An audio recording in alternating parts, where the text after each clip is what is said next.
दुनिया में सबसे पुण्य का काम है बेटी का कन्यादान। बेटी का कन्यादान एक बहुत ही पुण्य का काम होता है, लेकिन जब बेटी की विदाई का वक्त आता है सबकी आंखें नम हो जाती है। पिता की तो सोचो कि ऐसे जान ही निकल जाती है। एक माता पिता पे क्या गुजरती है, एक जो बेटी के बाप है वही बता सकते हैं, और एक जो बेटी की माँ है वही बता सकते हैं उन पर क्या गुजरती है। चलिए आइए देखते हैं एक बेटी की दर्द भरे कहानी, और विदाई के समय एक बेटी पे क्या गुजरती है ये हम बताएंगे आपको। अगर चैनल पे नए हैं तो प्लीज़ सब्सक्राइब कर लीजिए और लाइक कर लीजिए, वीडियो को शेयर कर दीजिए और अपने लकी नंबर हमारे कमेंट बॉक्स में लिखिए, और जिसका भी लकी नंबर सेम होगा वो आपस में फ्रेंडशिप कर लीजिए। दोस्तों, एक बेटी की विदाई का वो लम्हा भुलाया नहीं भुला जा सकता।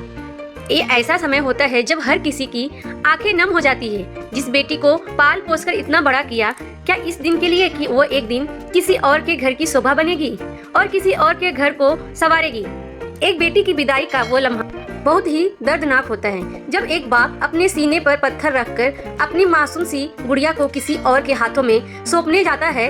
वह खुद नहीं जानता कि अब मेरी लाडो से मैं अब कब मिलूंगा। आज के बाद वह घर पर सिर्फ एक मेहमान बनकर आएगी और फिर चली जाएगी। वह भगवान से बार बार यही प्रार्थना दोहराते हैं कि ईश्वर, इस नाजों से पले कलेजे के टुकड़े को अब मैं कैसे खुद से दूर करूं। इतना कहकर मायूस खड़े बाबुल की आंखें भर आती है। खुशियों भरा लम्हा एक पल में बेटी की सिसकियों से भर जाता है और विदाई का वह क्षण समीप आ जाता है। पूरी हुई रस्म कन्यादान का समय आया। लोग कन्यादान भी हो गया, अब बेटी का विदाई का समय आ गया। खुशी खुशी सब रस्में पूरी हो गई और अब मायूस की घड़ी आ गई। सभी लोग खड़े वहाँ बस एक पिता की आंखों में आंसू और बेटी की आंखों में आंसू देख रहे हैं। पूछा जब बेटी ने, क्या सचमुच मुझको छोड़ दिया? मुझे सदा कहते तुम बाबुल फुलवारी अपने आंगन की, मेरा रोना न देखा गया कभी तुमसे, तो आज क्यों मुझको छोड़ दिया? इतना कहती है और एक बेटी अपने बाबुल से विदा लेती है। कहती है, दहलीज ऊंची है, पार करा दो। बेटी की आंखों में आंसू है, पिता की आंखों में आंसू, वहाँ पे जितने हैं उनकी आंखों में आंसू आ गए।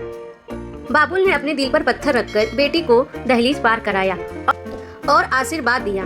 बेटी जाओ, जी लो अपनी जिंदगी और खुशी भरे जीवन में सदा हमेशा खुश रहो। पीछे मुड़कर कभी नहीं देखना।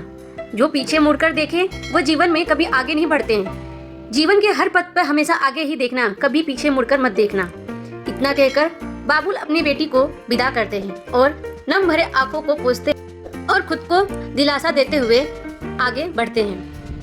दोस्तों, ये वीडियो बनाते हुए मेरे आंखों में तो सचमुच आंसू आ गए हैं। आपको ये वीडियो कैसा लगा मुझे कमेंट बॉक्स में बताइए, और कमेंट बॉक्स में अपना लकी नंबर शेयर कीजिए। जिसका लकी नंबर सेम होगा वो आपस में फ्रेंडशिप कर लेगा। अगर आप इंडिया से हैं और आप किसी के माता पिता हैं और एक बेटी के पिता हैं, और या एक भाई है या बहन के भाई है, तो प्लीज़ चैनल को सब्सक्राइब कर लीजिए, लाइक कीजिए और शेयर कर दीजिए।